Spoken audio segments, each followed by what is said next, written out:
ওইখানে কোনো আইন কারণ নাই তাদের, কথা বুঝছেন?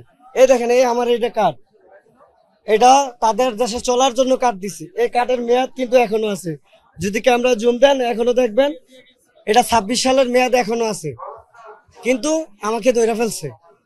এই কার্ডের কোনো মূল্য নাই, কিন্তু বাংলাদেশ থেকে দালাল চক্ররা যেভাবে নিচ্ছে, ওইখানে নেয় কারোর কাজের প্রলোভন দিয়া, যেমন আমাকে নিছে 2 বছর আগে কাজের প্রলোভন দিয়া, যে লিবিয়া গেলে থাকা খাওয়ার পরে 30,000 টাকা বেতন পাবো, কিন্তু আমরা বেতন সর্বোচ্চ 1000 দিনার পাই।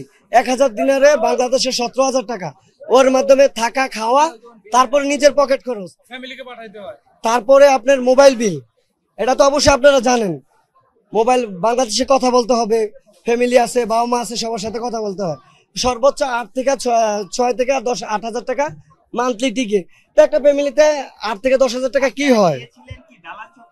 হ্যাঁ, দালাল চক্র ছাড়া তো যাওয়া যায় না। ওইটা তো আর আমরা একটা দুইটা দালাল চক্র না, আমরা যেমন আমাদেরকে নেওয়া হয় প্রথমে, যেমন কাউকে নেওয়া হয় শ্রীলঙ্কা দিয়ে, কাউকে দুবাই দিয়ে নেওয়া হয়, কাউকে সৌদি দিয়ে, কাউকে নেওয়া হয় আপনার কি বলে লিবিয়া, মিশর, এভাবে নেওয়া হয়।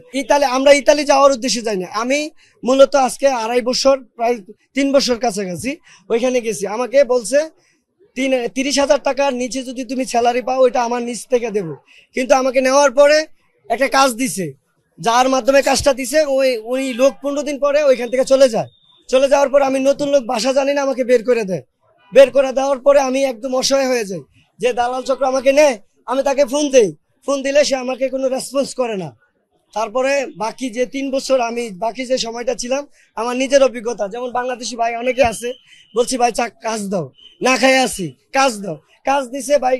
2-2.5 বছর মতো আমি নিজের পকেট খরচই চালাইতে পারিনি কাজ করে লিবিয়াতে। হ্যাঁ, আমাদের সাথে অনেকেই আছে নির্যাতনের শিকার হয়েছে, তাদের পিঠের চামড়া উঠে গেছে। আমি মিশর থেকে প্রথমে আমি এখান থেকে যাই শ্রীলঙ্কা থেকে গেলাম মিশর থেকে গেলাম আমি লিবিয়া।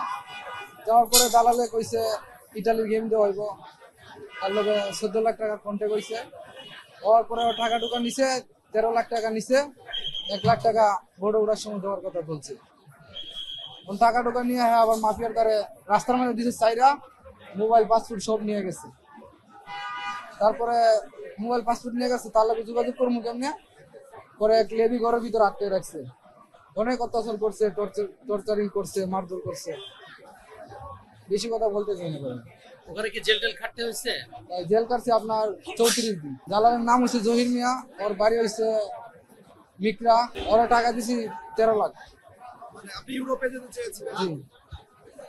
আপনি থেকে কি বলে হচ্ছে মিশর থেকে গেলেন কিভাবে লিবিয়াতে? মিশর থেকে গেছি প্লেনে। প্লেনে? জি।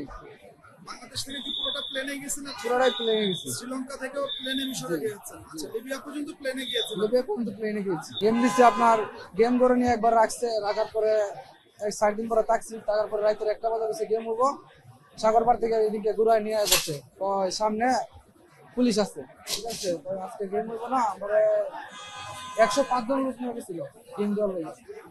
পরে ফ্লাইওভারে বোট নিচে 2টা ইঞ্জিন দিচ্ছে 40 বোট পানি নামানোর পরে ওরা বলছে আজকে গেম হইব না, তোমরা বাসা ফিরে যাও। পরে আমরা বাসা ফিরে গেলাম। পরে আবার লেবি করে গেছি, লেবি টর্চারিং করে আমার করছে, অনেক অত্যাচার করছে আর কি।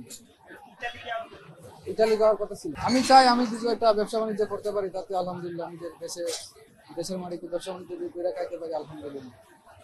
বেশি কিছু চাই না। গেম দেওয়ার আগে নির্যাতন করে নাই, টাকা তো আমরা প্লেট করে দিয়ে দিছি।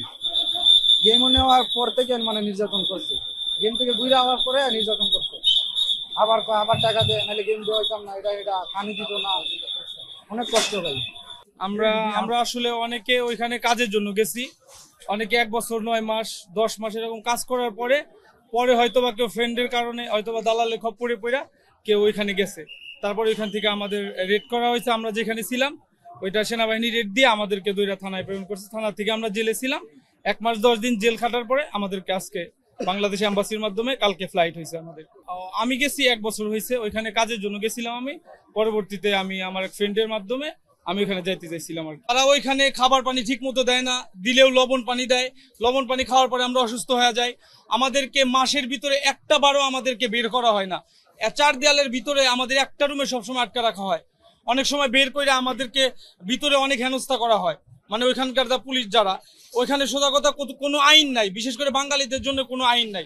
তারা আর ওইখানে মিনিমাম 150 জন লোক আছে, ঠিক আছে। আর দ্বিতীয় কথা হচ্ছে, আমি এটা আমার ভুল হবে কিনা জানি না, পার্সোনাল একটা আমার এটা, সেটা হচ্ছে আমাদের এখানে যত দেশের যত মানুষ আটকা আছে লিবিয়া জেলে, ওইখানে প্রত্যেকটা দেশের আপনার এম্বাসিরা যায় মাসে একবার হইলেও অন্তত পক্ষে তারা দেখা সাক্ষাৎ করে।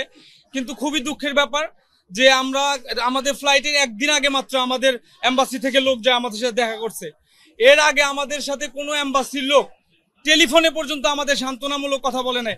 আমরা কিন্তু দেশের জন্য, ফ্যামিলির জন্য, আমরা যদিও অবৈধ পথ, কিন্তু দেশের জন্য, ফ্যামিলির জন্য কিন্তু আমরা আসলে এই পথটা আসলে গিয়েছিলাম। মানে আমরা মূলত ফ্যামিলির সচল করার জন্য আমরা কাজের উদ্দেশ্যে লিবিয়াতে রওনা হই, ঠিক আছে। যাওয়ার পরে অনেক দিন কাজ করা হয়, প্রায় 2-2.5 বছর কাজ করা হয়।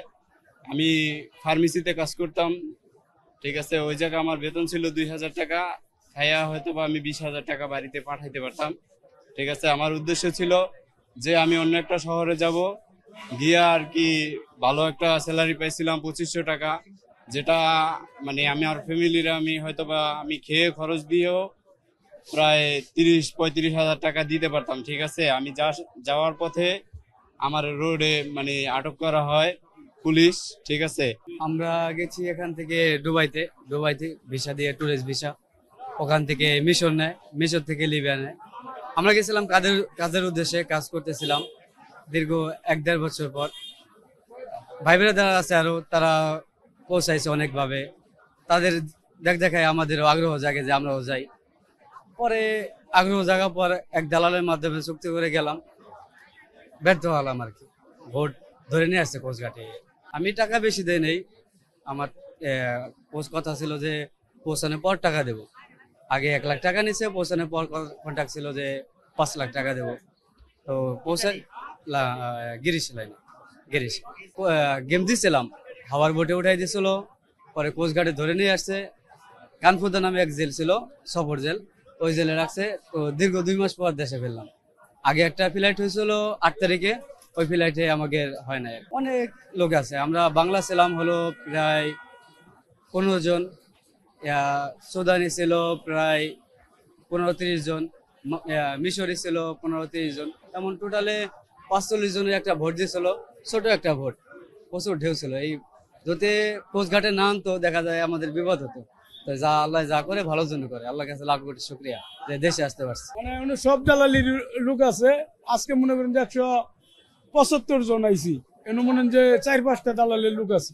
এবারে মনে যে এই নাম্বার, বিকাশ নাম্বারও দিয়ে হয়েছে, আবার ব্যাংক চেকে নিয়ে গেছে, আর বিভিন্ন ভাগে টাকা নিছে। এটা বাড়িতে মনে যে জমিন বেচা বেচা বাড়িতে টাকা দিছে, মাইনাস করছে হারা এদিক দিয়া।